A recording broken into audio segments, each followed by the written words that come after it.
We're here on Corey Court in Mims, and this all happened at the end of the road where there are houses, farmland, and a pond. Hurricane Ian devastated this area. The relentless rain pushed the St. Johns River into these homes, but they're not out of the woods just yet. Where we're standing, we're just a 5-minute walk from former President Donald Trump's home. You can see Mar-a-Lago right there. We are certainly feeling the power of Hurricane Nicole as it approaches the coastline of Florida. And of course, the big question is, what will happen to the homes out here at Wilbur by the Sea? You can see that the back half of his house is now gone, has fallen onto the beach. Ken Meister lives here. He's been living here for 4 years, and this was a passion project that he has been working on for months now.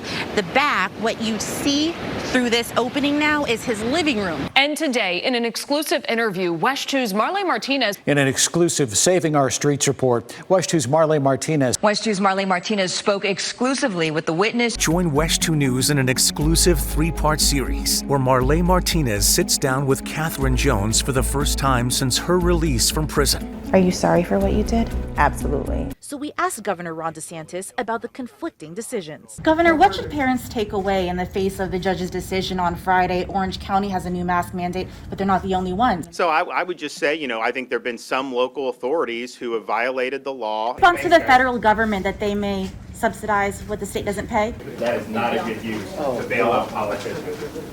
I asked Governor Gavin Newsom about this today. Could you please explain for those who are growing frustrated, why don't facilities and county health departments have to release specific updates related to COVID outbreaks? For example, identifying the facilities, especially at a time when information is so vital. I'm with you, and you will be receiving by site that information that you correctly deserve. Police officers have found themselves in a unique position to think about this conversation with racial equity. So what do you hope your role is moving forward?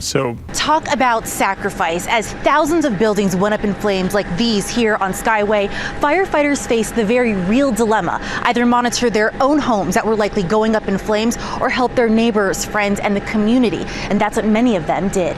It is still a very active scene right over here on the other side of the park. You can see those lights down there in the tall grass. There are law enforcement officers with their rifles drawn. They have lights attached to the ends of those guns.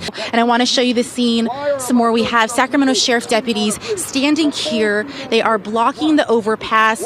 Along the sidewalk over here, a number of people have been detained. We are here at the state capitol. The protest has moved over here. You can see all of the CHP officers here in front of the Capitol. Well, the investigation is really ramping up here in Santa Barbara. The NTSB arrived here on scene this morning, and a spokeswoman says she is 100% confident they will figure out what caused this boat fire. This is the nightmare that people are dealing with out here in Vacaville. Look at all of this fire here along Cherry Glen Road. Fire lines seem to be holding, but air crews are making sure it stays that way by dropping water on hot spots to make sure that the fire doesn't rage through the rest of the canyon.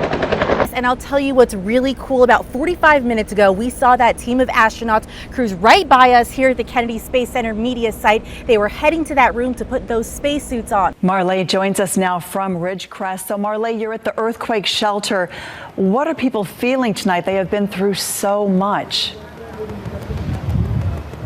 Well, Edie, people are really on edge, even though it's been a few days since the last major quake. You can imagine they already survived a 6.4 earthquake. And even though the chances were low the very next day, then survived a 7.1. So now they're just waiting with bated breath. Is the next one coming?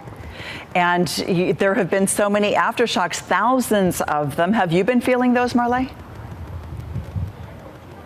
Well, actually, since we've arrived, we have felt 2 of them. The first night we were here on Saturday night, it was just around 10 o'clock at night. We were just about to go live. We were sitting in our crew car when all of a sudden the car started to shake, and then the windows nearby started to rattle. The dogs that were in the background at the mobile home park we were at, they all started barking, and it turns out that was actually a 4.5 magnitude earthquake according to the USGS. And then later that night, when we were sleeping at the hotel, I was in bed, and the bed actually started to move, another 3.5 earthquake. So understandably, that's why the people here, they can't quite relax, even though the chances are still so low that there won't be another big quake. Everyone you talk to, when you meet people for breakfast out here on the street, they just wonder, is there another one coming?